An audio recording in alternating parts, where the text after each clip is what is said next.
was a time when I could fly. I was a hero, above the law. Then I lost my powers.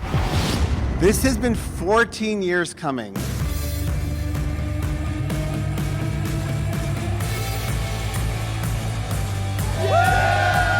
And I know some of you have been with the book since its very first issue. Your loud internet voice was part of the equation that made PlayStation and Sony make the decision to go right to series with Powers. I'm on this line because I just recently started reading Powers. My cousin got me into Powers years ago.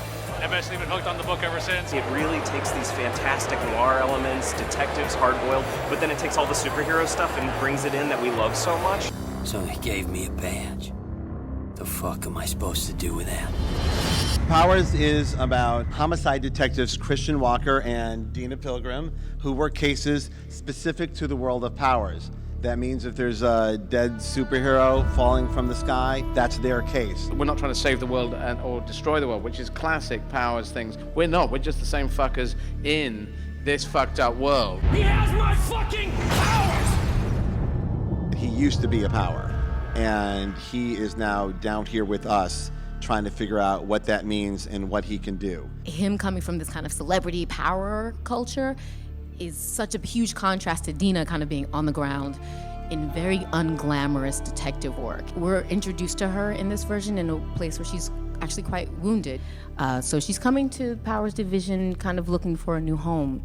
And I definitely identify with that search. We can cast well and write well, but chemistry, and we all saw it. We all sat at the table read and watched these two go at it for the first time, and we all sat back and went, ooh, this is gonna be good. Fuck! Shit!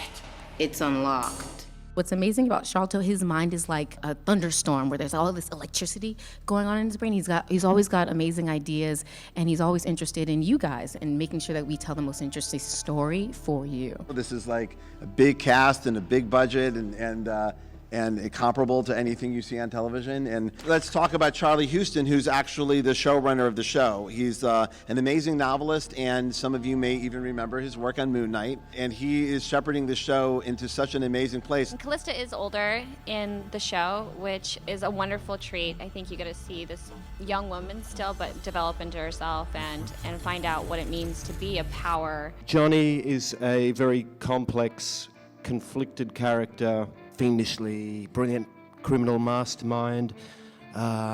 He's a bad motherfucker. Zora's discovering what her world is. She doesn't just want the fame that a lot of the Powers get. She wants to be a hero. The crew started calling me the Wolf.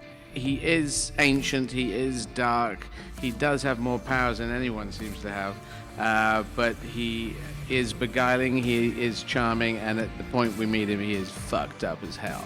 Christian, it's your own fault. They're all dead. Another character we should talk about, Michelle Forbes could not be here, but Retro Girl obviously is a big part of the Powers story. Yeah, she's amazing. You know, Retro Girl is the most famous superhero. She's been around forever. She's been part of the culture for so long. Charlie and I came up with this idea that we can incorporate the visuals of comics and illustration in the show as many places as we can. Some of my best friends happen to be some of the best comic book artists in the world.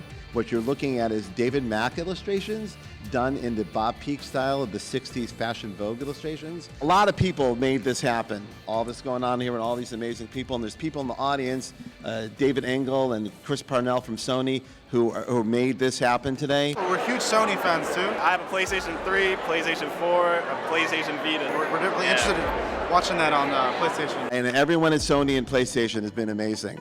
But there's one person where none of this happened if not for him. His name is Michael Avon Oeming. Co-creators of Power. It's one of the great joys is we get to sit next to each other and do this. And this was Charlie's idea, that he wanted Mike's voice on the show. So there's all this stuff on the show where you see Mike's art all the time.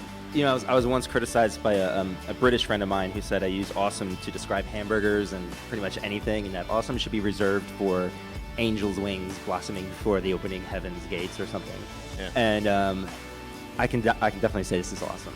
This is very awesome. I'm going to leave from here tomorrow and go right to Los Angeles, where Charlie and I and Remy Ubashan, who we've not mentioned, our other showrunner, and I apologize, Remy, we're going to break story on the last 2 episodes, one of which I'll be writing with Charlie.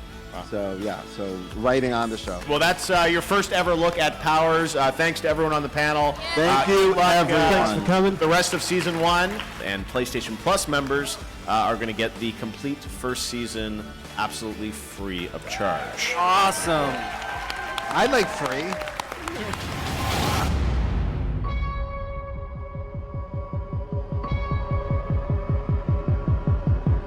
We're all merely here, then gone.